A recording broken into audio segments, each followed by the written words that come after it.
wondered what the future will look like? Futures thinking helps us explore the what ifs of tomorrow so we can make smarter choices today. It's not about predicting just one future. Instead, it's about imagining many possible futures. Some exciting, some challenging, and then deciding which path we want to follow. By doing this, we're not just waiting for the future to happen, we are preparing for it, so that when challenges come, we are ready to face them with courage and solutions.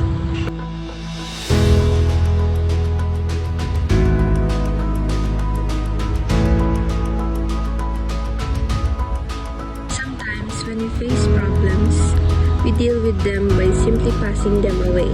It's like throwing a ball to someone else, hoping they will carry the weight instead of us.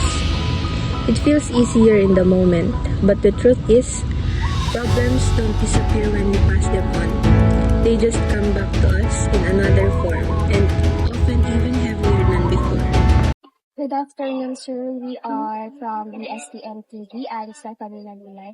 We would like to ask some questions. By the way, sir, what's your... Good afternoon, ma'am. I am Private Erickson Borromeo, 10018 Infantry Philippine Army from CMO, Batangan. Okay, sir. My first question, sir, is, sa iyong palagay, ano ang magiging itsura ng mundo sa taong 2050? Sa aking palagay, ang magiging itsura in the near 2050, sa technology tayo, yung AI or the automation. For example na lang, sa trabaho, magiging mas marami na yung para sa atin mga robots yung mga gumagalaw. Kasi sa panahon natin ngayon, nagsisilabasan na rin yung mga technology. Sabi nga nila, with that technology, the work become easier. But then, may mga side effect din kung mga nagiging tamad yung mga tao pag puro robotics na yun yung mga gumagalaw. Sa ano naman tayo sa kalagayan ng ating kalikasan. In the near 2050, yung nakikita ko, yung insight ko about sa ating kalikasan, parang nawawalan na yung mga kayamanan ng ating lipunan. Example na yung mga puno. Tinatanggal na yung mga puno at pinapatayan ng mga buildings natin.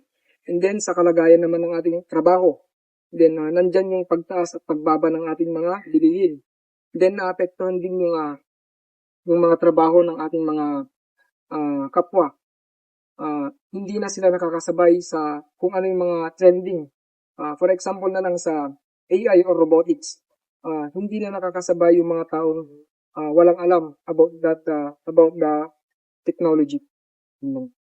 Okay, thank you, sir. Next question, sir, is, ano ang pinaka-kinatutuwa o pinaka-nababahala mo tungkol sa hinaharap? Para sa akin, yung kinakabahala ko sa tungkol sa hinaharap is yung kalagayan ng mundo. Nababahala ako dahil sa ngayon pa lang nandyan na yung, for example na lang natin yung West Philippines. Pinag-aagawan yung islang yun ng dalawang bansa, ng China at saka ng Pilipinas. Hindi natin alam in the near future, in the near 2050, pagkakaroon ito ng matinding digmaan.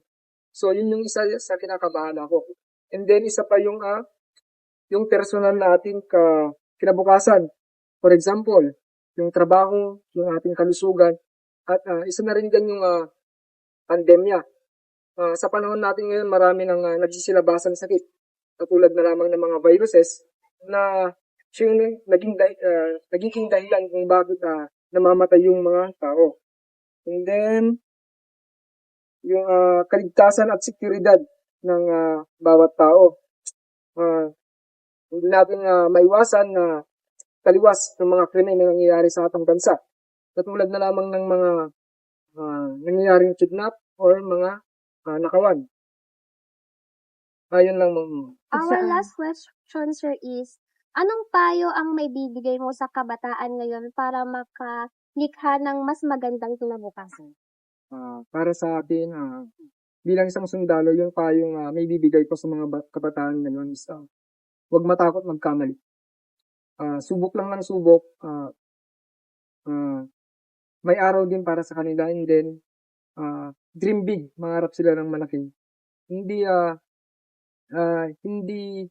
kung nandyan ka, dyan ka na lang. For example, as my own experience, yung akala ko noon na hanggang doon na lang ako, hindi pa lang. I am a graduate na teacher ako dati sa akong dating guro. Yung kurso ko is technical teacher, major in electrical technology. Nang akala ko noon is doon na lamang ako. But then sabi ko sarili ko, hindi lamang hanggang dito ako. Kasi alam ko maraming nagtitiwala sa'yo. At yung ginawa ko, nagpursu hanggang sa, para sa akin kasi parang may kulang sa sarili ko. Na nabot ko naman na yung pangarap ko sa akong license. But then sabi ko, parang may kulang sa sarili ko. Then yun pala yung pagiging isang sundalo. Hindi ko man naipatuloy yung aking pangarap. Then, hindi ko naman yung TFP para tuparin yung aking pangarap. So when we practice futures thinking, we're not just dreaming about tomorrow. We are building it today. The future begins with how we think, how we act, and how we choose to face our challenges together. Because the truth is, the future doesn't just happen to us. We create it.